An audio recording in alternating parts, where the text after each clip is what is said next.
Shalom, selamat malam Bapak Ibu Saudara-saudari yang dikasihi Tuhan. Renungan firman Tuhan Pendeta Dr. Erastus Sabdono bersama saya Z. Ferry malam hari ini berjudul Kesucian Allah. Seperti yang dikemukakan pada pembahasan sebelumnya, bahwa panggilan Bapa untuk Allah yang diajarkan oleh Yesus dalam doa Bapa kami mengarahkan kita pada kehidupan sebagai anak-anak Allah. Secara tidak langsung, kita dipanggil untuk hidup dalam pimpinan Roh Kudus. Sebab hanya orang-orang yang dipimpin Roh Kudus yang dapat menjadi anak-anak Allah. Hidup dalam pimpinan Roh Allah dapat terjadi atau berlangsung dalam hidup seseorang yang memang memberi diri dipimpin Roh Allah. Kalau seseorang menolak hidup dalam pimpinan Roh Allah, ia tidak akan pernah hidup dalam pimpinan Roh Allah. Dengan demikian, sia-sialah Roh Kudus yang diberikan kepada orang percaya sebagai materainya. Jika terus-menerus menolak pimpinan Roh Kudus, ia dapat menghujat Roh Kudus.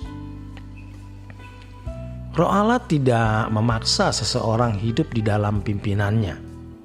Ia tidak akan menuntun orang yang tidak merasa membutuhkan pimpinannya. Itulah sebabnya dikatakan dalam firman Tuhan bahwa hanya orang yang haus dan lapar akan kebenaran yang dipuaskan. Matius 5 menyatakan hal ini. Ini berarti kalau memang orang tidak sungguh-sungguh membutuhkan pimpinan Roh Kudus untuk hidup dalam kebenaran Allah, orang tersebut tidak akan pernah mengalami pimpinan Roh Kudus. Kita harus benar-benar merasa membutuhkan Roh Kudus. Sebab tanpa Roh Kudus kita tidak akan bisa mencapai kesucian Allah. Dan kita harus sungguh-sungguh merindukan untuk memiliki kehidupan yang sesuai dengan standar kesucian Allah. Pada dasarnya, pimpinan Roh Kudus dalam hidup kita mengantar kita kepada kehidupan yang sempurna seperti Bapa. Dalam Matius 5 ayat 48. Ketika Yesus berkata bahwa orang percaya harus sempurna seperti Bapa.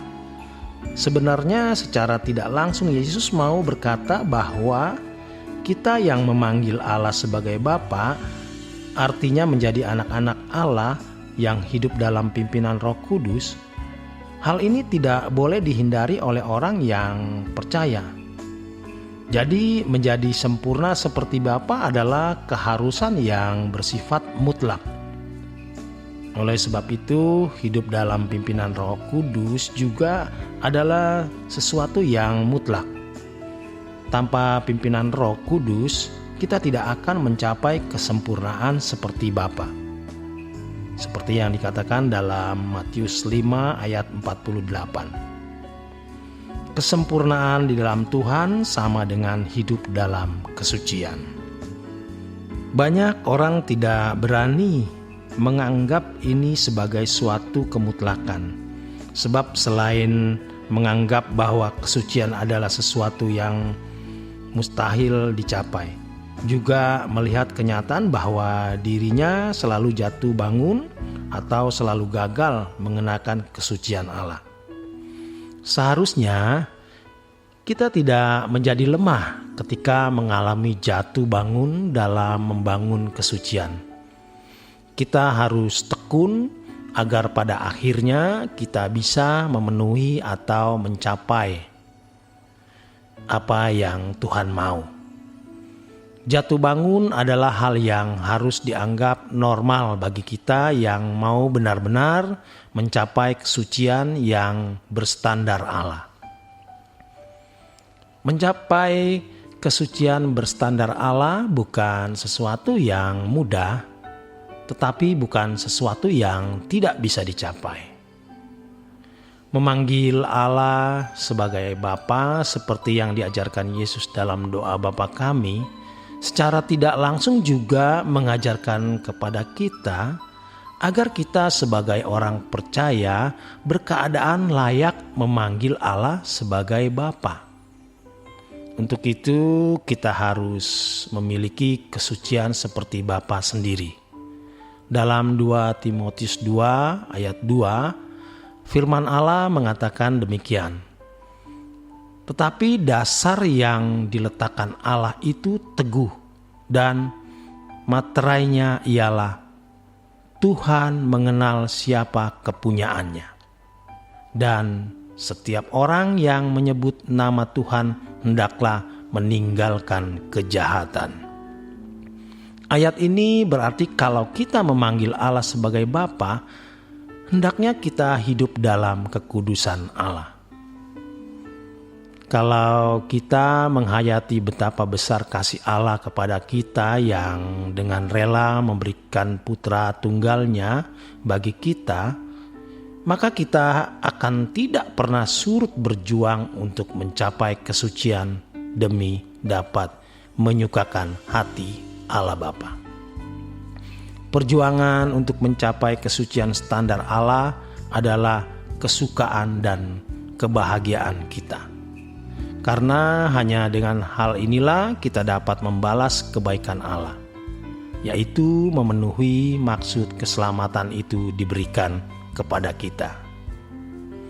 Orang yang tidak sungguh-sungguh mau berjuang mencapai kesucian Allah adalah orang-orang yang tidak menghargai keselamatan yang Allah berikan. Ini berarti juga menyia-nyiakan keselamatan yang begitu besar yang Allah berikan, yang juga berarti menolak kasih karunia yang Allah berikan. Jadi pada dasarnya tidak bersedia hidup dalam kesucian Allah berarti menolak keselamatan. Banyak orang Kristen tidak menghargai keselamatan yang Allah berikan dengan hidup sembarangan, tidak memerdulikan perasaan Allah. Dengan sikap hidup seperti itu, berarti ia menganggap murahan keselamatan yang Allah berikan. Demikianlah pada umumnya banyak orang Kristen yang memandang kasih karunia bisa diterima tanpa tanggung jawab. Bagi teolog-teolog tertentu, tanggung jawab untuk mencapai kesucian dianggap atau dicurigai sebagai usaha untuk mencapai keselamatan dengan kekuatan sendiri. Padahal bukan demikian.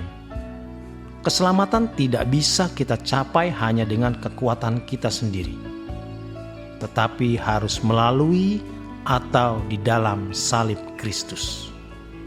Kehadiran salib memang dimaksudkan agar kita dapat memiliki kesucian Allah. Demikian kebenaran firman Tuhan malam hari ini. Selamat malam, selamat beristirahat, Tuhan memberkati.